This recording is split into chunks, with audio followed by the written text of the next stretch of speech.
Welcome to This Explainer. You know that feeling when your day is just a chaotic blur from the second your alarm goes off to the minute you crash at night? Yeah, trust me, we've all been there. Today, we're diving into some fascinating source materials that show us how to take back control, literally just by anchoring the very beginning and the very end of your day. So let's kick things off with a kind of tough question. Are you just passively letting the day happen to you, or are you actively happening to the day? Figuring out the answer to that is absolutely crucial. It's the secret sauce to moving from constantly reacting to everything to actually living with real purpose. Here is our roadmap for the explainer today. Waking up with purpose, seeking daily direction, becoming a blessing, surrendering the day's burdens, and finally, finding peaceful rest. The big idea here is that by building these structured bookends, intentional action in the morning and total surrender at night, you are creating this incredibly resilient spiritual container for absolutely everything else that gets thrown at you during the midday hustle. All right, Section 1, Waking Up with Purpose. The sources lay out some really practical, actionable steps to keep you from rushing out the door completely stressed out. The main takeaway, acknowledge God before you even step foot out of bed. Seriously, before you grab your phone, before you let that dreaded to-do list creep into your brain, just pause. Getting spiritually grounded right off the bat completely bypasses that frantic morning frenzy. And this is where it shifts from just passive hope to active participation. The texts actually encourage you to say it out loud. Declare that something good will happen to you and through you. It sounds super simple, right? But making this spoken declaration literally rewires your brain's focus. It flips the switch from anxiety straight to opportunity. Moving on to Section 2, Seeking Daily Direction. The sources bring up a really amazing anecdote about King David. Now, despite being this incredibly strong warrior, he would literally stop to ask for direction before going into battle with the Philistines. His gut instinct was probably just to attack, right? But instead of coasting on his past wins, he hit pause to ask, "Shall I go?" Asking for your daily assignment like that, man, it saves you from fighting battles you were never even meant to be in. It's basically like putting on emotional armor. The text talks about putting on the shoes of peace. Think about it. If you walk into your day barefooted, every little rough patch or daily friction is going to hurt. You get offended way too easily.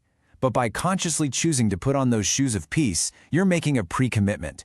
Whether you hit a crazy traffic jam or run into a grumpy coworker, there's no way they're stealing your joy. You hold on to your power. Okay, Section 3, Becoming a Blessing. The moment you step out that front door, you are representing something so much bigger than yourself.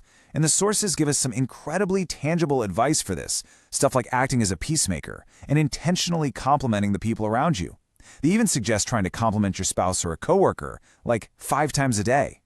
This kind of intentional positivity doesn't just bless the people around you, it actually fuels your own momentum right through that midday grind. Which brings us to Section 4, Surrendering the Day's Burdens. So, as the day winds down, we hit the core narrative shift of this whole explainer. It is time to let go of that active fighting energy of the day and completely embrace the quiet surrender of the night. You literally cannot carry a warrior mindset into your bed. It's just not going to work.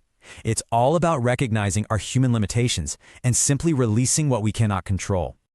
The focus for the evening is 100% on replacing anxiety with peace. The texts explicitly tell us not to hold on to the wounds from the day. And hey, we all know how easy it is to lie awake at 2 a.m. replaying every single mistake we made, right? But the idea here is to literally hand those unresolved issues over. Just say, "I lay my burdens at your feet," and trust that they are simply no longer yours to carry through the night. And finally, Section 5, Finding Peaceful Rest. Drawing from Isaiah chapter 9, the source material focuses heavily on calling upon the Prince of Peace to quiet those unsettling, racing thoughts. Having this kind of divine tranquility means your heart isn't troubled, even if your real life is currently swimming in uncertainty. It acts like this calculated spiritual defense mechanism, making absolutely sure that your sleep is restorative and not just another battleground. The texts also quote Psalm 57 to paint this vivid picture of ultimate divine protection, taking refuge in the shadow of his wings until the calamities pass. True rest really only happens when you genuinely believe you're guarded by something infinitely stronger than yourself, a limitless God who commands angels in calm storms. You're essentially just tucking yourself right into that overwhelming spiritual safety. So, I want to leave you with this final, provocative thought from our explainer today. If you master your morning and totally surrender your night, what could God do with your tomorrow?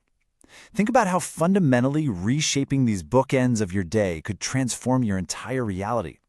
If you start tomorrow by intentionally setting your focus before your feet even hit the floor, and end a night by completely surrendering your burdens, well, you stop being a victim of your schedule. You build a foundation of absolute, unshakable peace. Give it some thought, and maybe try applying these bookends to your very next 24 hours.